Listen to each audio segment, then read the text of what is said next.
तो चलिए शुरू करते हैं हमारी आज की कहानी। जब जिंदगी का मेहरबान हाथ सर से हट जाए तो पैरों के नीचे से जमीन भी फट जाती है। ऐसे सूरत हाल में जब आगे पीछे कोई न हो, उस समय किसी ठंडी हवा का झोंका बनना हमें सारी उम्र के लिए एक ऐसे धोखे में डाल देता है कि जिससे पीछा छुड़ाना बहुत ही मुश्किल हो जाता है। मेरा नाम हरसाली है और मैं जिस माहौल में आंखें खोली वह इंसानी व्यवहार की तल्लखी और जहर से भरा हुआ माहौल था। मेरा बाप मेरी माँ के साथ बहुत जुल्म किया करता था और मेरी दादी और मेरी बुआ भी इस मामले में पूरा पूरा साथ देती थी। दादी का देहांत हो चुका था। न जाने मेरे बाप को मेरी माँ पर किस चीज़ का गुस्सा था कि छोटी छोटी बात पर भी वह मेरी माँ को बुरी तरह से अपने गुस्से का निशाना बनाता था। और यह सब देखकर मैं बचपन से ही दिमागी मरीज बन चुकी थी। अब मुझे हर मर्द को देखकर डर लगता था और मुझे रोने पर भी बाप और दादी की तरफ से मार पीट का सामना करना पड़ता था। बच्ची होने के बावजूद भी मुझे रोने का हक नहीं था और मैं ऐसे ही घुट घुट कर अपनी आंखों के सामने अपनी माँ के मार खाते देख रही थी। मैं 5 साल की थी और मुझे याद है कि मेरी माँ उस समय उम्मीद से थी। उसके बावजूद भी मेरा बाप मेरी माँ को मारने से बाज नहीं आता था। कुछ महीनों के बाद मेरी माँ ने मेरे भाई को जन्म दिया। भाई को देखकर मेरी दादी बहुत खुश हुई और मेरे बाप की तरफ से भी मेरी माँ पर जो जुल्म सितम होते थे वह कुछ कम हो गए थे, लेकिन पूरी तरह से कम नहीं हुए थे। वह कभी कभी माँ पर हाथ उठाने से बाज नहीं आते थे। खानदान का वारिस देने की खुशी में अब मेरी दादी और मेरी बुआ ने भी मेरी माँ पर जुल्म करने थोड़े कम कर दिए थे। अब मेरा भाई 6 साल का हुआ तो उस समय मैं लगभग 11 साल की हो चुकी थी। न जाने वह कौन सा मनहूस दिन था जब मेरी माँ से बर्तन धोते हुए कांच का कोई बर्तन टूट गया था और उस बात पर मेरी दादी ने शोर मचा दिया। दादी का कहना था कि यह सेट उसकी माँ ने दिया हुआ था, इसीलिए उनकी माँ की निशानी थी। टूटने से मेरी दादी बहुत नाराज हो गई थी और मेरी माँ को मारने लगी। आवाज़ सुनकर मेरे पापा भी बाहर आ गए और मेरी माँ को अपने माँ के कहने पर बुरी तरह से पीटने लगे। मेरी माँ के पूरे शरीर पर मारने के निशान पड़ गए थे और उनके सर पर भी बहुत खून बहने लगा था। मार खाते खाते मेरी माँ ने जिंदगी में पहली बार मेरे पापा को अपनी सफाई देने की कोशिश की तो उस पर मेरा बाप और भी ज़्यादा आग बबूला हो गया। मेरी दादी के कहने पर उसी समय मेरे पापा ने मेरी माँ को घर से निकाल जाने का हुक्म दिया, साथ ही साथ तलाक देने का भी फैसला सुना दिया। मेरी माँ पर तो जैसे आसमान टूट पड़ा था। माँ ने बहुत मन्नतें की लेकिन मेरे बाप को जरा भी दया नहीं आई।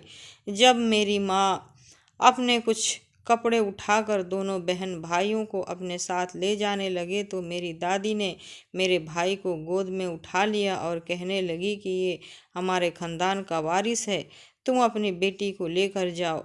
हम अपने बेटे को कहीं नहीं जाने देंगे। यह एक और जुल्म था जो एक माँ पर किया जा रहा था कि उससे उसकी औलाद भी छीनी जा रही थी। मेरी माँ की लाख विनती के बावजूद भी उन दरिंदों पर किसी भी चीज़ का कोई असर नहीं हुआ। यह सब देखकर मेरा भाई जो उस समय 6 साल का था बुरी तरह से रो रहा था और कह रहा था कि मुझे माँ के साथ जाना है, लेकिन मेरे बाप ने उसे भी थप्पड़ मारकर चुप करा दिया और मेरी दादी मेरे भाई को जबरदस्ती गोद में लिए अंदर चली गई। उसके बाद मेरे बाप ने मेरी माँ और मुझे धक्के मारकर घर से निकाल दिया। मेरी माँ बहुत देर तक दरवाजे के बाहर बैठी मुझे सीने से लगाए रोती रही। मोहल्ले वाले भी इकट्ठे हो चुके थे। उनकी तसल्लियाँ और दिलासे जारी थे, लेकिन मेरी माँ का तो सब कुछ लुट चुका था। मोहल्ले वाले मेरे बाप को गालियां दे रहे थे, लेकिन उन जहरीलों पर इन चीज़ों का कोई असर नहीं हो सकता था। बहुत देर तक वहां बैठे रहने के बाद मेरी माँ अपना सामान और मुझे लिए अपनी माँ के घर की तरफ चल पड़ी। मैं जिंदगी में पहली बार अपनी नानी से मिलने जा रही थी, क्योंकि मेरी माँ को अपने घर वालों से मिलने की भी इजाज़त नहीं थी। हालांकि वह इसी शहर में रहते थे। जब मेरी माँ घर पहुंची तो जैसे घर में जलजला सा आ गया। उनमें से किसी भी उम्मीद नहीं थी कि बेटा पैदा होने के बाद भी मेरा बाप मेरी माँ को तलाक दे सकता है और फिर बेटे को भी छीन सकता है। मेरे दो ही मामा थे और दोनों उस समय शादीशुदा थे। नाना इस दुनिया में नहीं थे और नानी ही जिंदा थी। वह बेटों के रहमो करम पर थी। उन्होंने अपने बेटों की मिन्नत करके अपनी बेटी को घर में रहने की इजाज़त तो दिलवा दी। मामा भी शायद इसीलिए मान गए थे। शायद उन्हें लगता था कि पापा को अपनी गलती का एहसास होगा और वो मुझे और मेरी माँ को यहाँ से ले जाएंगे। लेकिन पापा तो जैसे ठन कर बैठे थे। उन्होंने कुछ ही दिनों में तलाकनामा मेरी माँ के पास भिजवा दिया था। उसके बाद तो जैसे घर में एक तूफान सा आ गया था। सब मेरी माँ के पीछे पड़ गए थे। मेरी दोनों मामियाँ और मामा मेरी माँ से बिल्कुल भी खुश नहीं थे। यहाँ तक कि मेरे दोनों मामा मेरी माँ पर ही इल्ज़ाम लगा रहे थे कि तुमने ही अपना घर नहीं बसाया, ज़रूर तुम्हारा ही कुछ कसूरवार होगा जो उस इंसान ने तुम्हें तलाक देकर घर से निकाल दिया है।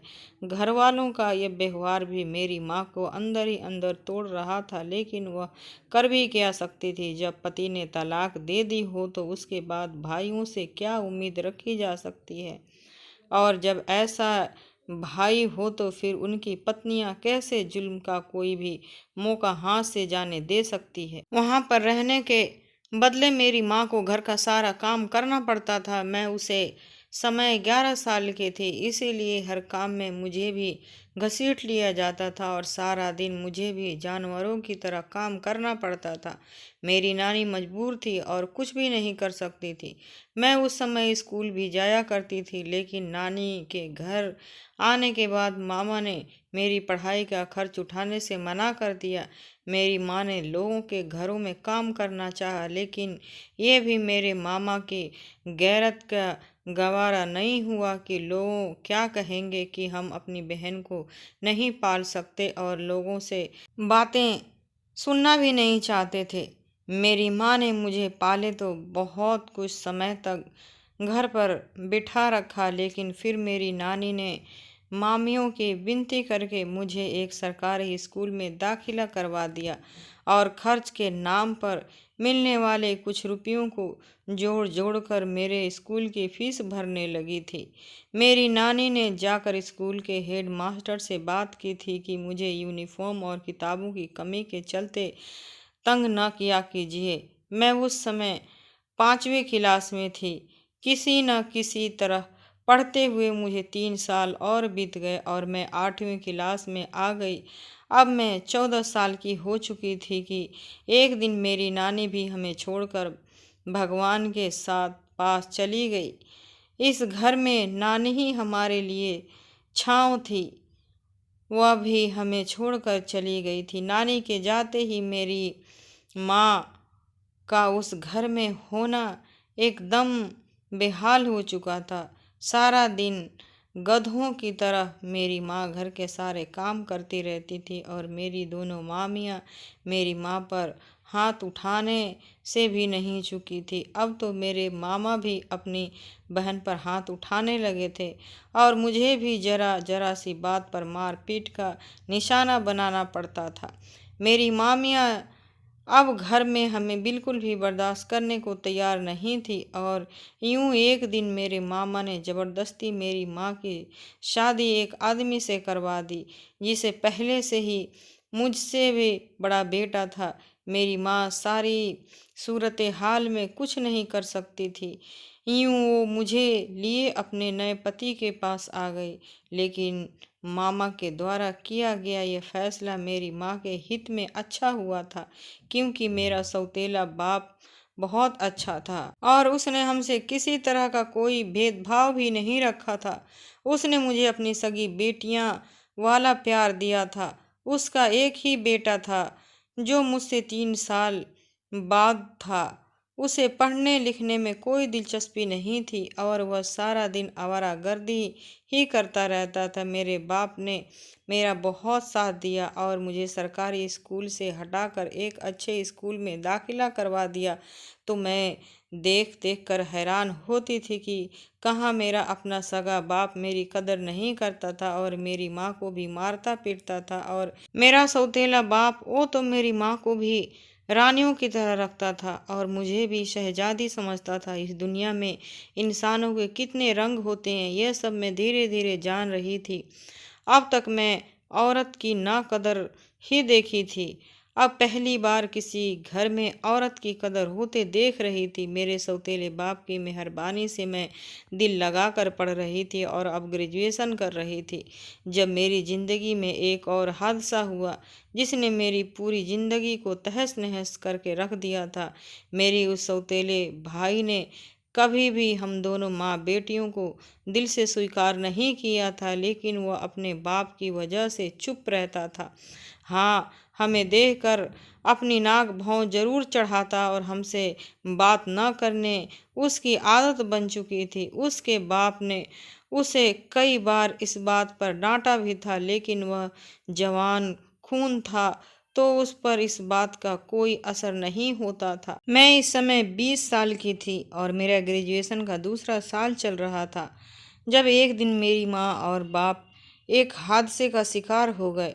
वह मोटरसाइकिल से बाजार जा रहे थे कि एक तेज रफ्तार कार ने उन्हें टक्कर दे दी और मोटरसाइकिल बेकाबू होकर रोड के साइड पर खड़ी एक ट्रॉली से जा टकराई। मेरी माँ तो मौके पर ही दम तोड़ गई थी, लेकिन मेरे पापा की सांसें अभी चल रही थी। उन्हें अस्पताल पहुंचाया गया था और मेरा सौतेला भाई तो रोते हुए अस्पताल पहुंचे थे। मेरा सौतेला बाप, जो मेरे लिए सगे बाप से भी बढ़कर था, पत्तियों में जकड़ा हुआ पड़ा था। उसने इशारे से हम दोनों को अपने पास बुलाया और उन्होंने अपने बेटे से कहा कि विनोद, मरते वक्त मैं बस तुमसे एक वादा चाहता हूँ कि हरसाली का ध्यान रखना। यह तुम्हारी सगी बहन नहीं है, लेकिन सगी बहन ही समझना। मैंने हरसाली को अपनी सगी बेटी समझा है और उसे सगी बेटियों वाली मोहब्बत दी है। तुम भी मेरे इस रिश्ते का मान रखना और हरसाली का ध्यान रखना। ये कहते मेरे पापा ने मेरे सौतेले भाई का हाथ थाम लिया और मेरे हाथ में उससे समय रो रहा था और उसने रोते हुए अपने बाप से वादा किया था कि मैं हरसाली को अपनी बहन की तरह समझूंगा। मेरे भाई से वादा लेते ही मेरे पापा इस दुनिया से चले गए थे। ये बहुत बड़ी कयामत थी जो मेरे सर पर टूट पड़ी थी। अब मेरे सर पर मेरे सौतेले भाई के अलावा कोई भी नहीं था। मुझे समझ नहीं आ रहा था कि ज़िंदगी अब आगे मेरे साथ क्या क्या करने वाली है। मम्मी पापा की मौत के बाद मेरा भाई, जो उस समय लगभग 24 साल का था, वह अपने बाप से किया हुआ वादा भूल गया। उसने मुझे मारना पीटना शुरू कर दिया। मैं खामोशी से सब कुछ सहती रहती, क्योंकि मेरे पास उसके सिवा कोई चारा भी नहीं था। हम दोनों माँ बेटी को अपने घर पर आने वाले इस हादसे का जिम्मेदार समझता था और मुझे मनहूस कहा करता था। मेरी तो उसकी ज़िंदगी में पहले भी कोई कदर नहीं थी, लेकिन मेरे सौतेले बाप ने मुझे शहजादी बना रखा था। अब मेरे भाई ने एकदम से मुझे आसमान से उतार कर ज़मीन पर पटक दिया था। मैं तो उसे अपना भाई ही समझती थी। भले ही वह सौतेला था, लेकिन उसने मुझे कभी भी अपनी बहन नहीं मानता था।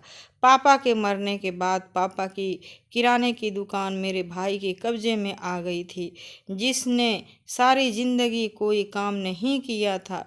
अब उसे कोई रोकने वाला भी नहीं था, तो वह धीरे धीरे गलत आदतों का शिकार होता चला गया और एक साल में जुए जैसी लत को लग कर उसने वह पूरी दुकान बर्बाद कर दी, यहाँ तक कि वह घर भी बेचना पड़ा। अब हम उसी घर में, जो मेरे सौतेले भाई की मिल्कियत का था, अब वो किराएदार बनकर रह रहे थे। लेकिन मेरे भाई ने इन सब से कोई सबक नहीं सीखा था और उसके जुए का सिलसिला लगातार जारी था। घर के हालात ऐसे हो चुके थे कि अब कई कई दिन तक खाने पीने को कुछ नहीं मिलता था। मेरी ग्रेजुएशन पूरी हो चुकी थी और मुझे अपने रिजल्ट का इंतज़ार था।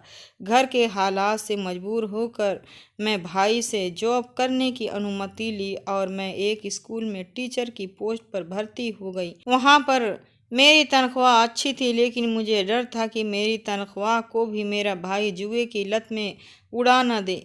अभी तक मेरा यह डर ही था और यह डर बेवजह भी नहीं था जो मैं सोच रही थी। वैसे ही जुआ अब मुझे मेरी पहली तनख्वाह मिली तो वह सारे पैसे मेरे भाई ने छीन लिए, बल्कि वह उन पैसों को देखकर भी गुस्से में आ गया और कहने लगा, पूरे महीने की मेहनत के बदले इतने थोड़े पैसे क्यों लाई हो।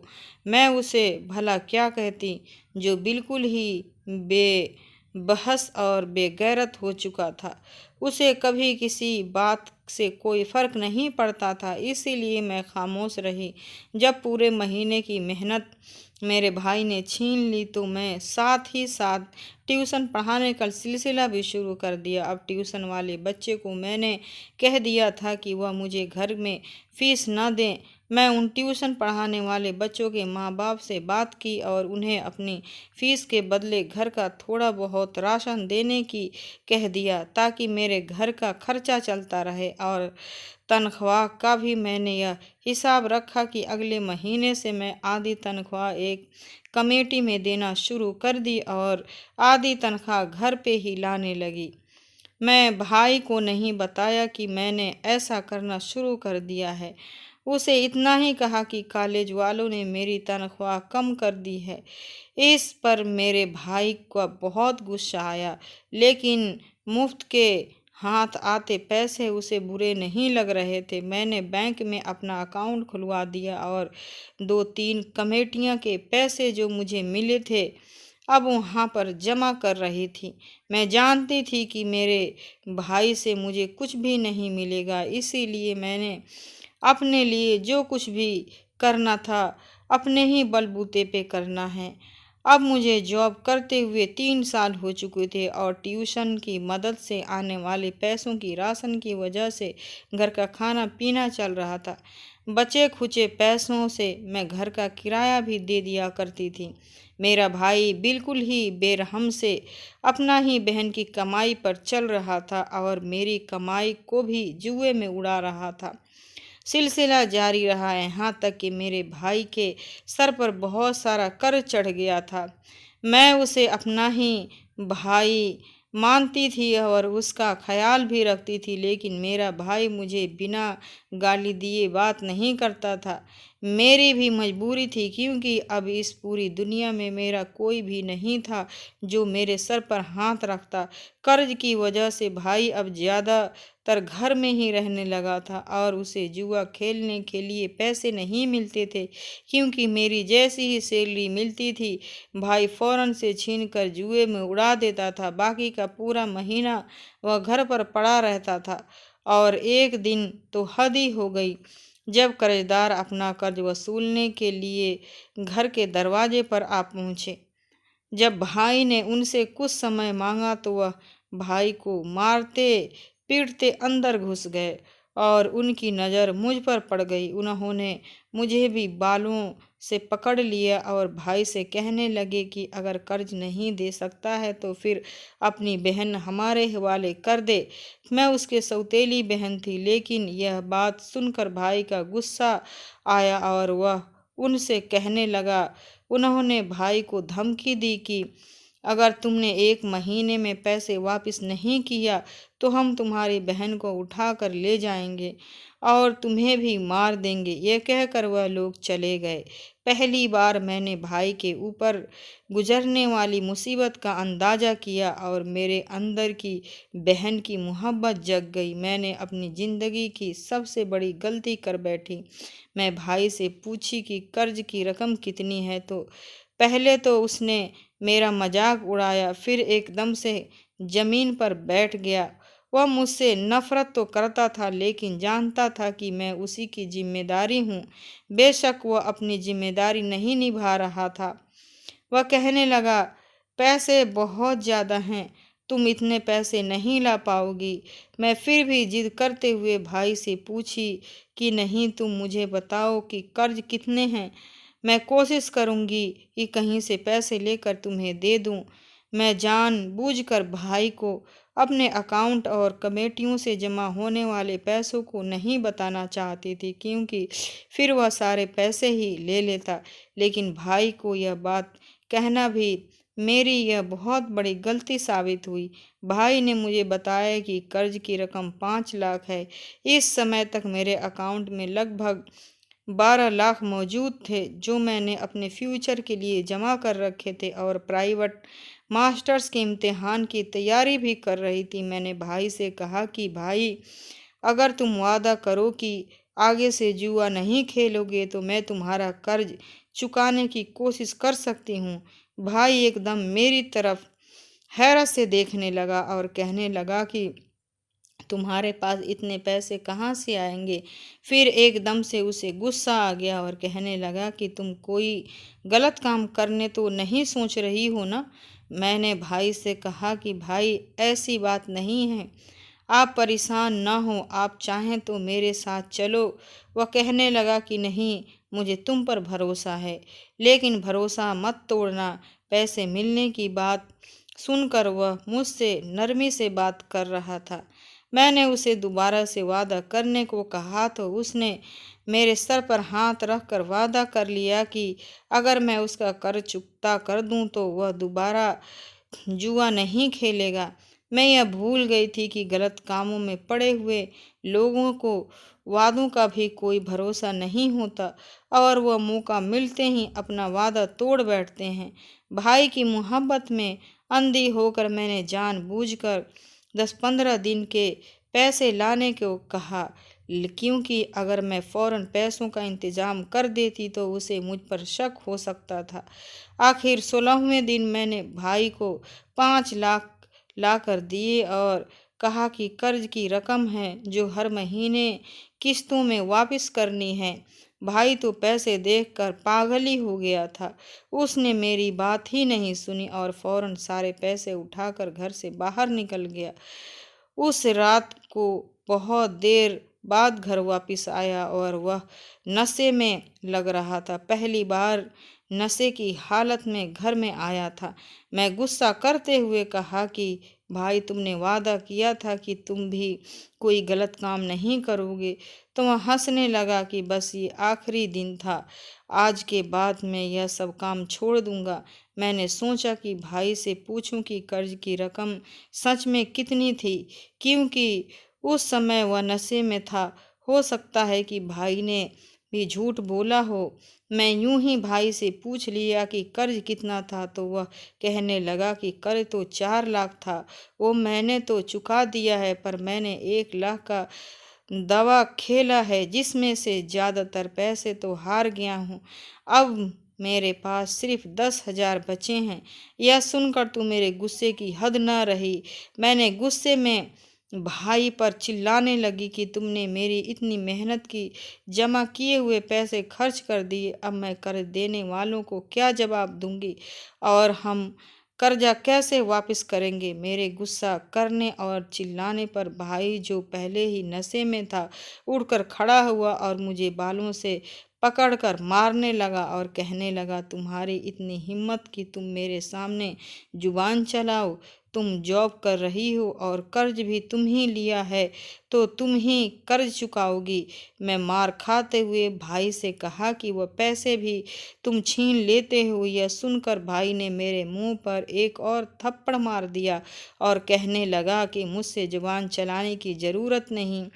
उसी दिन भाई ने नशे की हालत में मुझे बहुत मारा, यहाँ तक कि मारते मारते थक गया और फिर चारपाई पर पड़कर सो गया।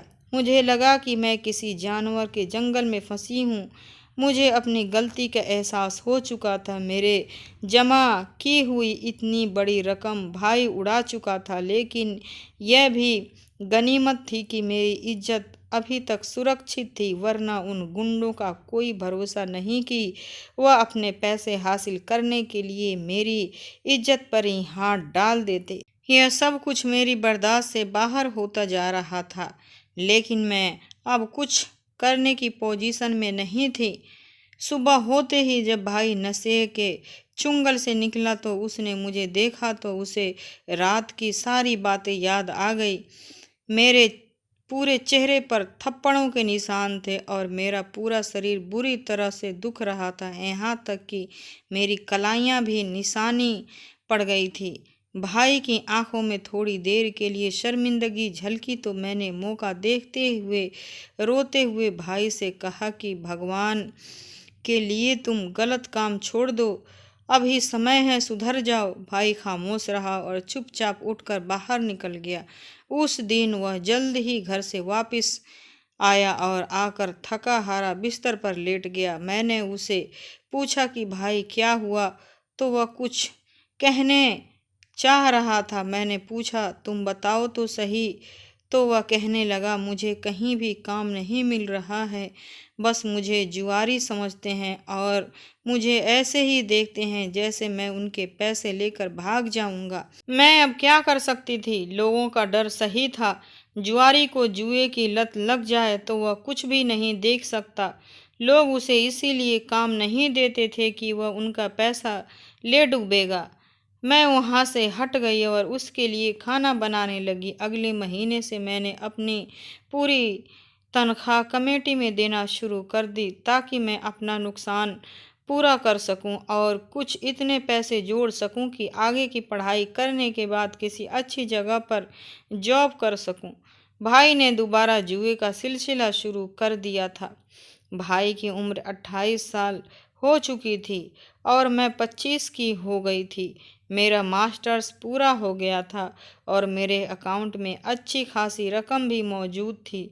एक बार फिर जुए के सिलसिले की वजह से भाई पर कर्ज हो गया और वह गुंडे फिर घर आ गया था। उन्होंने फिर से मुझे मारते हुए भाई को धमकाया कि अगर तूने पैसे 1 महीने में न दिए तो फिर तुम्हारी बहन को तुम्हारे सामने ही बेइज्जत करेंगे। यह कहकर वो लोग चले गए। मैंने भाई की तरफ शिकायत नज़रों से देखा तो इस बार उसका सर भी झुका हुआ था और वह गहरी सोच में डूबा हुआ था। मैंने कहा भाई, अभी तो पिछला कर्ज भी नहीं उतरा, अब तो मैं तुम्हें कहीं से कर्ज भी नहीं उतार ला करके दे सकती। लेकिन भाई ने मेरी किसी बात का कोई जवाब नहीं दिया। वो मेरी तरफ अजीब सी नज़रों से देख रहा था और अब मुझे उसकी नज़रों से डर लग रहा था। कुछ देर बाद उठकर बाहर चला गया। इस बार उसने मुझे कर्ज की कोई बात नहीं की। एक दिन मैं ट्यूशन पढ़ाने के बाद और भाई का खाना तैयार करने के बाद मैं बाहर सो रही थी। बस उसी समय आधा से ज़्यादा रात गुजर गई थी और भाई घर में नहीं था। मैं उसका खाना तैयार करके रख देती, वह आता था और खा लेता था और कभी कभी मुझे खाना ऐसे ही पड़ा हुआ मिलता था। तभी मुझे घर में कुछ बातें करने की आवाज़ सुनाई दी। मैं हैरान हुई कि घर के अंदर आवाज़ कहाँ से आ रही है और तभी मैंने महसूस किया कि मेरे कमरे के दरवाजे पर 2 लोग खड़े हैं, जिसमें से एक मेरा भाई है। मैं एकदम से डर गई और सोने की एक्टिंग करते हुए उनकी बातें सुनने लगी। तभी हल्की सी आवाज़ के साथ मेरे कमरे का दरवाज़ा खुल गया था। आने वाले ने मेरे कमरे की लाइटें ऑन कर दी थी। भाई उसे आदमी से कह रहा था कि देख लो, यही है, तुम परसों आकर इस लड़की को ले जाना, क्योंकि एक रात तो मैं इसके साथ गुजारूंगा। अरे यह मेरी सगी बहन नहीं है, मैं तो बेकार में ही इससे बहन समझ बैठा था। इसके साथ तो मेरा कोई रिश्ता ही नहीं है। इतनी खूबसूरत नाजुक कली मेरे घर में मौजूद है और मैंने अब तक इसका कोई रस नहीं पिया। पहले इस कली पर मेरा हक है, उसके बाद यह कली दूसरे भंवरों के पास जाएगी। यह कहकर उसने दूसरे आदमी की तरफ देखा जो भूखी नज़रों से मेरी तरफ देख रहा था। उसके बाद भाई घर से बाहर चला गया। पीछे पीछे वह आदमी भी चला गया। वह दोनों घर के दरवाजे के बाहर खड़े बातें कर रहे थे। उस आदमी ने भाई से वादा किया था कि मैं तुम्हें 15 लाख दूंगा, बस तुम किसी दिन इसे बेहोश कर देना और यहाँ से ले जाना और मेरा काम हो जाएगा। यह सुनकर मेरे पूरे शरीर में एक ठंडी लहर दौड़ गई थी कि कल तक मेरी इज्जत के लिए उन गुंडों से लड़ने वाला भाई आज मेरी ही इज्जत का प्यासा बन गया था। कैसे वह अपने आप से किया हुआ वादा भूल सकता था? गलती शायद मेरी ही थी कि मैंने कैसे उसे अपना भाई समझ बैठी थी। सच तो यही कह रहा था कि उसका और मेरा रिश्ता ही क्या था। ना बाप एक था, ना माँ एक थी। हम दोनों के बीच कोई भी रिश्ता नहीं था। वही रिश्ता था जो एक गैर मर्द और गैर लड़की के बीच होता है। वह खुद पहले मेरी इज्जत को तार तार करके अब मुझे ही बेच के पैसे कमाना चाह रहा था। मेरे पूरे शरीर में नफरत की चिंगारियां भड़क उठी, लेकिन मैं जानती थी कि मैं कमज़ोर हूँ, कुछ नहीं कर सकती। मेरे भाई ने उस आदमी से कहा कि ठीक है, तुम कल आ जाओ। मैं समझ गई कि अब मेरी इज्जत की धज्जियां उड़ने में देर नहीं है। वह आदमी चला गया था। मैं वापस आकर लेट गई। लेटने से पहले मैंने दरवाजे और खिड़कियां अच्छे से बंद कर ली थी। वह पूरी रात बेचैनी से करवटें बदल रही थी।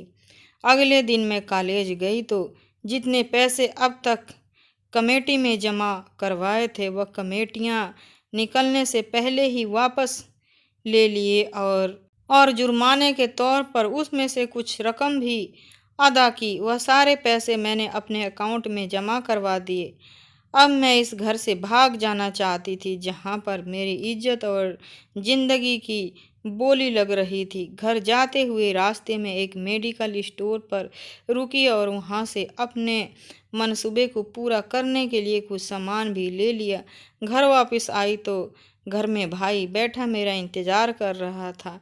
आज उसके बोलने का अंदाज बहुत ही नरम था। वह मुझसे नॉर्मली बात कर रहा था। मैं जानती थी कि यह सब दिखावा ढकोसला है। भाई कहने लगा, तुम खाना खाओ, मैं तुम्हारे लिए दूध जलेबी लेकर आता हूँ। यह जिंदगी में पहली बार था कि भाई ने मुझे बाहर से कुछ खाने लाकर देने को कहा था। मैं समझ रही थी, लेकिन भाई को शक में डालना भी सही नहीं था। मैंने कहा, ठीक है भाई, तुम ले आओ, फिर बैठकर हम खाना खाएंगे। मैंने उस दिन मटर पनीर बनाया था क्योंकि वह भाई को बहुत पसंद था। थोड़ी देर बाद भाई दूध जलेबी ले आया था। मैंने कहा, भाई खाना तैयार है, खा लो। वह खाना खाने के लिए बैठ गया। मैं उसकी कटोरी में सब्जी डाल दी। जैसे जैसे वह खाना खाता जा रहा था अपना सर हाथों में पकड़ता जा रहा था। उसका सर चकराकर गिर गया था। थोड़ी देर बाद में वह जमीन पर बैठ गया। कहने लगा, मुझे क्या हो रहा है? मैंने भाई की सब्जियों में कटोरी में एक नशे की गोली मिला दी थी जिसका नशा वह बहुत तेज था। मैं नहीं चाहती थी कि जब मैं घर से भागूं तो भाई मेरा पीछा करे। मैं उसी की तरफ देख रही थी और वह भी अब पूरी तरह बेहोश नहीं हुआ था। मेरी तरफ देखने लगा, कहने लगा, यह सब तुम्हारी हरकत है। मैं तुम्हें जिंदा नहीं छोड़ूंगा। तुम जहाँ भी भाग जाओ मैं तुम्हें ढूंढ निकालूंगा। ऐसा कहते कहते भाई ने जेब से फ़ोन निकाला और अपनी आंखों को मलते हुए नंबर डायल करने लगा। मैं उसके हाथ से फ़ोन छीन ली इससे पहले कि वह फ़ोन कर चुका था कि आकर इस लड़की को ले जाओ, नहीं तो यह भाग जाएगी। यह सुनकर मैं डर रही थी क्योंकि मैं जानती थी कि कुछ देर बाद ही वह इंसान मुझे पकड़ने के लिए आ जाएगा जिससे मेरे भाई ने सौदा किया था। मैं खामोश खड़ी रही और भाई यूं ही मुझे धमकाते हुए बेहोश हो गया। उसके बेहोश होने के बाद मैं जल्दी से अपना सामान समेटी और अपने आप को एक चादर में लपेटकर घर से बाहर आ गई। मेरे दिमाग में बिल्कुल भी नहीं था कि मैं यहाँ से कहाँ जाऊँगी। बस मैं भगवान के सहारे ही घर से बाहर निकल की खड़ी थी। घर से बाहर निकलकर मैं तेजी कदमों से बस अड्डे के तरफ जाने लगी। मेरा इरादा था कि मैं इन सब शहर से निकलकर किसी बड़े शहर में चली जाऊंगी ताकि मुझे भाई आसानी से ढूंढ न सके। बाहर खड़े शहरों में गर्ल्स हॉस्टल में मुझे रहने की जगह मिल जाएगी। अब वहाँ तो मेरे पास अच्छी शिक्षा भी थी, मेरी पढ़ाई भी पूरी हो चुकी थी और मेरे बैंक अकाउंट में भी अच्छी खासी रकम मौजूद थी, जिससे मैं अकेले ही काफ़ी समय तक अपना गुजारा कर सकती थी। मैं तेज़ी से बस अड्डे की तरफ जा रही थी कि तभी मुझे अपने पीछे दौड़ते कदमों की आवाज़ सुनाई दी और साथ ही आवाज़ आई, लड़की रुक जाओ और हमारे साथ चलो वरना हम तुम्हारे गोली मार देंगे। यह सुनते ही मैं वहाँ से दौड़ लगा दी और एक पतली सी गली में घुस गई। मेरे पास एक पर्स था जिसमें मेरे बैंक के कुछ डॉक्यूमेंट्स और मेरे पढ़ाई की कुछ फाइल्स वगैरह थी। मैं नहीं चाहती थी कि मैं किसी के हाथ लगूं। मैं उन पतली तंग गलियों में दौड़ते हुए न जाने कब एक बड़े से रोड पर निकल गई थी। मेरे पीछे भागते हुए लोगों की आवाज़ मुझे अभी सुनाई दे ही रही थी, क्योंकि सर्दियों के दिनों की वजह से सन्नाटा छाया हुआ था। मुझे उस बड़े रोड की दूसरी तरफ एक छोटा सा मंदिर दिखाई दिया, उसके साथ एक छोटा सा ढाबा बना हुआ था।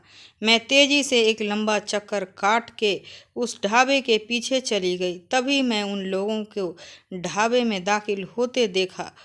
वो सब 5-6 लोग थे और उनके हाथों में पिस्टल भी थी। वह शिकारी कुत्तों की तरह मुझे ढूंढ रहे थे। मैं ढाबे की पिछली दीवार से यह सब लोगों को देख रही थी और मुझे बहुत डर लग रहा था। तभी मैं पीछे मंदिर की तरफ चली गई और मंदिर में छुपकर बैठ गई। लेकिन मुझे डर था कि कहीं वो लोग ढाबे पर ढूंढने के बाद मंदिर में न जाए। और फिर वैसा ही हुआ था, वह लोग मंदिर में भी आ गए थे और मुझे इधर उधर ढूंढने लगे। लेकिन मंदिर के पुजारी ने उन लोगों को वहां से भगा दिया और वह लोग वहां से नाकाम होकर वापस चले गए। फिर मैं वहां से निकलने का इरादा कर रही थी, तभी मंदिर के सामने एक ट्रक आकर रुका और मैं डर के मारे फिर छुप गई। उस ट्रक में से एक आदमी नीचे उतरा, इसीलिए वह कोई ट्रक ड्राइवर ही लग रहा था। सुर्ख सफ़ेद रंग और ऊंचा, लंबा और काफ़ी खूबसूरत इंसान था। वह ट्रक ड्राइवर देखने से ही काफ़ी शरीफ आदमी लग रहा था। अपने ट्रक को साइड में लगाकर ढाबे पर खाना खाने चला गया। तभी मेरी नज़र उस आदमी के ट्रक पर पड़े। उस पर इस शहर का नाम लिखा हुआ था जिस शहर को जाने का मेरा इरादा था। मैं जल्दी से उस ट्रक पर चढ़ गई। तभी मेरे दिमाग में ख्याल आया कि मुझे ढूंढने में नाकाम होकर वह लोग ज़रूर बस अड्डे की तरफ जाएंगे, इसीलिए मुझे वहाँ भी खतरा होगा। ट्रक को कोई चेक नहीं करेगा और इस ट्रक में मैं बड़े आराम से उस शहर तक जा सकती थी। लेकिन समस्या ये थी कि यह ट्रक ड्राइवर तो मुझे किसी भी सूरत ट्रक में सवार न करता। मैं मायूस हो रही थी, तभी ड्राइवर की सीट के पीछे बने हुए एक छोटे से केबिन पर मेरी नज़र पड़ी। वहाँ पर एक बिस्तर बिछा हुआ था। मैं समझ गई कि यह ट्रक ड्राइवर के लिए रास्तों में आराम करने की खातिर बनाया गया है। मैं उसी में घुस गई तो मैंने देखा कि उसके पीछे दीवार पर एक छोटा सा दरवाज़ा बना हुआ था। मैंने उसे खोल की देखा कि पिछला हिस्सा है जहाँ से सामान लोड किया जाता है। वहाँ कपड़ों के बड़े बड़े बॉक्स थे और उनके बीच में थोड़े बहुत जगह मौजूद थी। मैंने कुछ ही पलों में फैसला किया और उन कपड़ों की बॉक्स के पीछे मैं घुस गई, क्योंकि अगर मैं केबिन में रहती तो ट्रक ड्राइवर वहाँ से पीछे झांक कर मुझे देख सकता था। मैंने दरवाजे को बस इतना सा ही बंद किया था जहाँ से सांस लेने की हवा आती रहे और अपने बैग से पेन निकालकर दरवाजे की झिर्री में फंसा दी ताकि झटके से दरवाज़ा बंद न हो। मुझे अभी वहाँ पर दबाकर बैठे हुए थोड़ी देर गुजरी थी कि वह ट्रक ड्राइवर अंदर आ गया और ट्रक को स्टार्ट कर उसने सफ़र शुरू किया। मैं अपनी जगह सहमत थी। मैं बैठी रही। इतने देर में उस इंसान को किसी का फ़ोन आया तो उसकी बातों का अंदाज़ा हुआ कि मेरा ख्याल सही था। वह बड़े शहर जा रहा है जहाँ पर मैंने जाना था। मैं दबकर वहीं पर बैठी रही और उस इंसान ने ट्रक स्टार्ट करके बाहर निकाल लिया। रास्ते में काफ़ी लंबा सफ़र था। रास्ते में एक जगह रुककर उसने एक ढाबे पर चाय भी पी थी। खाने पीने का कुछ सामान वह पैक करा कर ले आया और ट्रक पर बैठे बैठे ही खाना खाया। बचा हुआ खाना उसने केबिन में रख दिया। अभी तक उसको पिछला दरवाज़ा चेक करने का ख्याल नहीं आया। खाना खाकर मेरी भी भूख चमक उठी क्योंकि मैं भी बहुत देर से कुछ खाना चाहती थी और लगातार भाग रही थी, लेकिन वह बचा हुआ खाना उठा नहीं सकती थी क्योंकि उस इंसान को पूरा शक हो जाता। मैं भगवान को याद करते हुए वहीं बैठी रही। अब ट्रक शहर से निकलकर हाईवे पर दौड़ रहा था।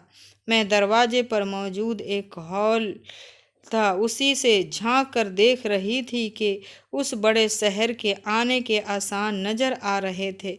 तभी शहर के करीब आने की वजह से ट्रक एकदम से ज़्यादा बढ़ गई। उसने किसी एक जगह पर ट्रक को रोकने के लिए ज़ोर से ब्रेक लगा दिया तो मैं हौले से आंख लगाए बाहर के मंजर को देखने में बिजी थी। मुझे जोर का झटका लगा और मेरे गले से एक चीख निकल गई।